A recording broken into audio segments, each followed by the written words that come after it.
Hey, what's up you guys? So I'm gonna do a video today about 10 weird slash interesting things about me.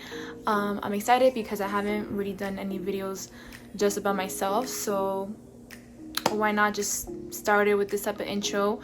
So let's start with the first one. This one, my roommates, I didn't think it was actually weird at all. Like, I just thought it was very normal until I lived with my roommates and they're like, this is so weird, and they're like, I'm trying to like get better at this. So pretty much every time when I'm hungry, you know, when you go in the fridge, in the pantry, and you start to like maybe serve yourself something, or you know, you make popcorn or whatever. So in my case, I just pick like ham or like cheese, but I don't get the whole slice. So I just like rip the ham part, or like the cheese, and I leave the other slice, the other half, like in the ham packet or in the cheese like packet. Or like I get like half of the cracker. Just everything half. Like I don't know, because I pick so much at that moment that it's just like, if I eat the whole entire slice of cheese and the whole entire slice of ham, I feel like I'm eating too much. Or like when Abel's like doing barbecue or something, or like Gabby's making food for everybody, you know, I go in there and I grab a spoon and I just eat the rice from like the pot, or like I just rip the meat and I get a piece with my hands. Like all of these things, I thought it was normal. I thought people do this, and I think people do this, but apparently but yeah. So pretty much I told them that was pretty much how I've always been raised, and they're teaching me that you're not supposed to eat like that. So stay tuned on how my eating habits are going. Number 2, so that would be, I love lime and salt. I can literally have that with anything: chicken, rice, carrots, cucumber, mostly like the vegetables that really have like a lot of water content. But yeah, so there's like these Tostito chips that are lime, and I love to like lick them, but I don't eat the chips, so I just lick them and throw them away. Apparently that's weird too. I didn't think that's weird, but when I started doing that here in front of my friends and even family, like everybody's just like, what? Like, but I recommend it, and let me know if you do it too. My third one would be, so when I was like 14 years old, I auditioned for Disney Channel because I had like this crazy dream of wanting to be like an actress, and like I wanted to like act and like be in Hannah Montana, be in all the Disney shows. Like that was my main goal. So one day, like, I'm sure you guys heard like those radio advertisements of people saying like, oh, if you want to become a Disney star and you have like the talent and you have the passion, call us at da-da-da-da. So I called, and they asked me like my hair color, my eye color, have you had any like acting classes, which I never had any acting classes, but they're like, okay, come for an audition. So I went. There was a bunch of like kids and like in a salon of a hotel, and I think it was like in downtown in Miami, and they had to like, they gave me like a script, like a little paragraph that I had to remember, and I was so excited. And I remember like the specific guy, like he was like, I guess, watching like everybody, and he would like always like look at me, like just kind of like, you know, and he asked me like, oh, how old are you? And I forgot, I think I was like 12.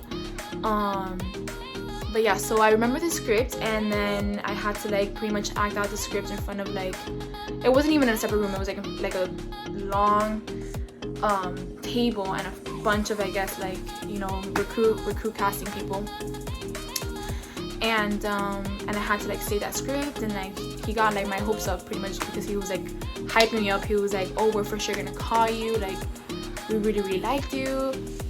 They gave me like the number that we're gonna hear them from on this orange paper, and I went home, I called my best friend. I'm like, oh my gosh, girl, like, not girl, because I didn't talk like that obviously when we were 12, but I'm like, oh my gosh, like I'm probably gonna be in Hannah Montana, I'm probably gonna be famous. And she would be like, oh my god, like you better not forget me when you're famous. Like I genuinely believed that I was gonna become famous after the audition, but it turned out they never called, and yeah, we're still here. So my fourth one would be, I lived in Cancun, Mexico for 4 years. I got to Cancun from 9th grade, and I had to leave like in the middle of senior year. And it was the best experience, and to this day I still talk to some friends from there.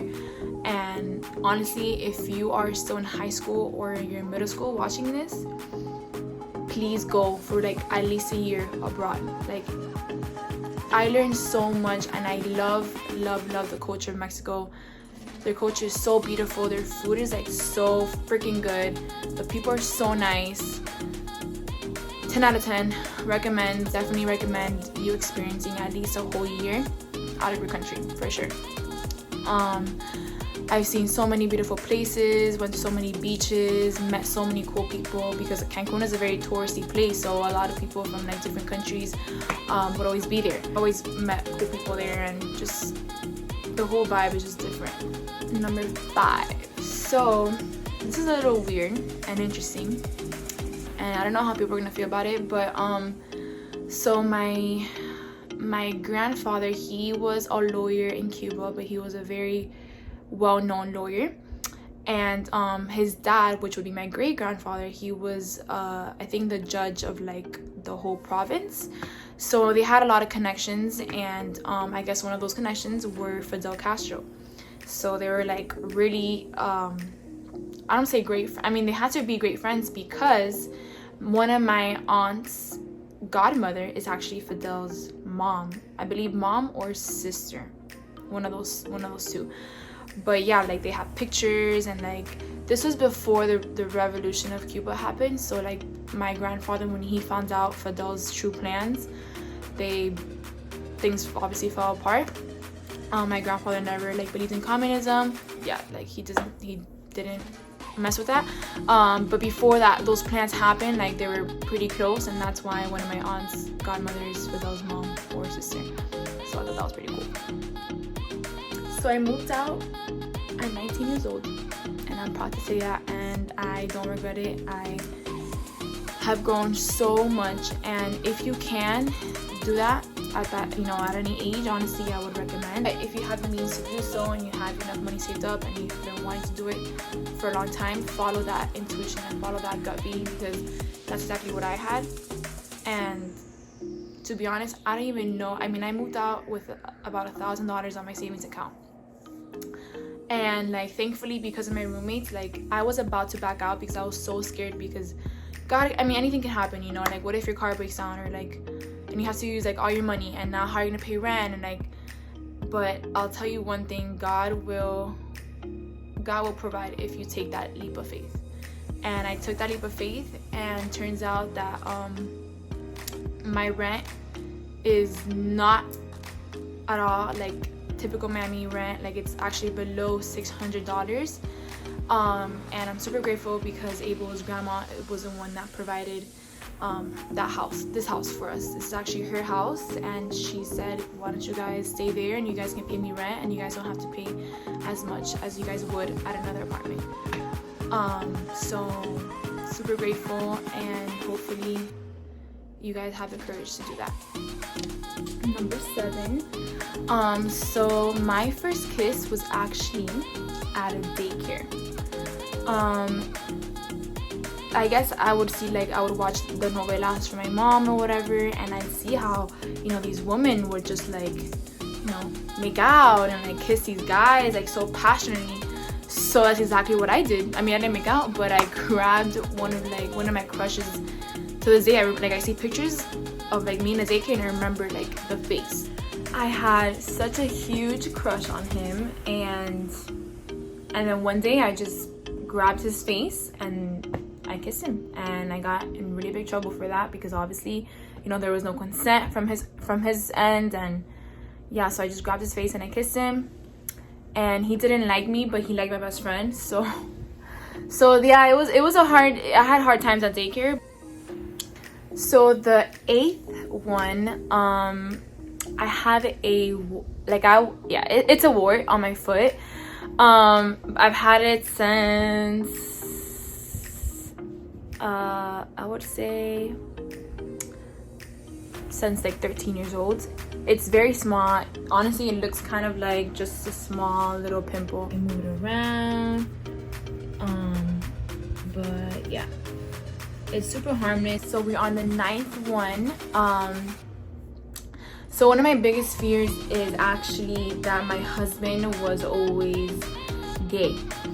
Like either like having a secret relationship with another guy, and I'm super traumatized of that, thanks to my best friend that she showed me a video a long time ago. Like I would say I was like 17 years old, and Jeffree Star did a video on how there's a lot of married guys in LA at least that they would have like hookups with him, and like they would obviously portray that they are obviously straight, you know, and they have kids and they have a family. And that, to me, I don't know what it was, but after that, seeing that video, I was like completely scarred. Like something about that idea of like you being, I don't know, it really scares me. And I'm not even gonna lie to you, like when I'm talking to a guy, like in that stage, in the talking stage, like definitely like in the back of my head, I try to find signs if he's actually gay, because you just never know, you know. So it's just scary. So like yeah, that's okay guys, I have nothing against gays at all whatsoever. The fear is, it's just that like you're with somebody for so long and you have no idea that they are actually not even into girls. So that was super scary, and I just hope that never happens to me. Okay, so we are on the 10th weird thing about me. This is actually not really weird about me, but something really weird that happened because of my bad habit, which is losing things. But so it was a night of my 6-month anniversary, and we went to the beach, and I had my phone, and we brought like a bag with a towel and I made some wine and a speaker. And so I for sure brought my phone to the beach just because I remember taking a story of the ocean, but I took the story on sitting on my towel.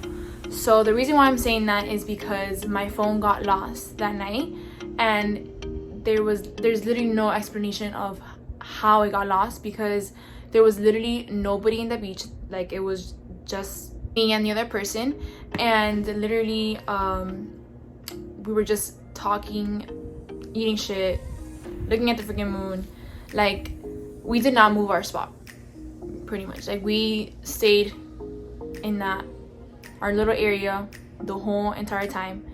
Well, he got up to pee, but I mean that's literally the only time. And I had my phone during that time. So as we're getting up, we were searching like everywhere because we were leaving. So we were trying to get my phone and we couldn't find my phone. I tried calling it, it was off. So you would think, okay, somebody probably took it, but the weirdest thing is that nobody took the phone, because there's no way. There was nobody near us. It was like, it was so weird. And obviously you're probably thinking, well, what if your partner took it? And that's impossible, because he was searching his bags, his pockets, he was going like this. Like we were just going crazy, because we were like, how could have not gotten lost, you know? And we were digging under the sand, nothing. Like, and we even tested it with his phone. So we put like the phone on the sand, like, because I put my phone literally right next to me, and we were like laying down like this, like just vertically looking at the sky. And my phone was, from what I remembered, it was right next to me. So whatever, we tested it with his phone, and like I did like a movement, like if we were rolling, to see if maybe like if we did that, like maybe it can like sink in the sand. But the problem is that the phone, even how hard you start to roll, like it wasn't like, it didn't sink.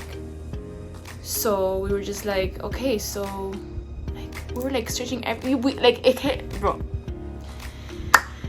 It was just so weird. The phone wasn't found. We didn't leave our spot. So if it did sink, we searched the part that we sat on, the sand, and dug like really deep, and it was nowhere. So it was just kind of like, it was just so freaky, really freaky. And I'll never forget that day. Like, that was crazy. So from then on, I never take my phone to the beach because of that.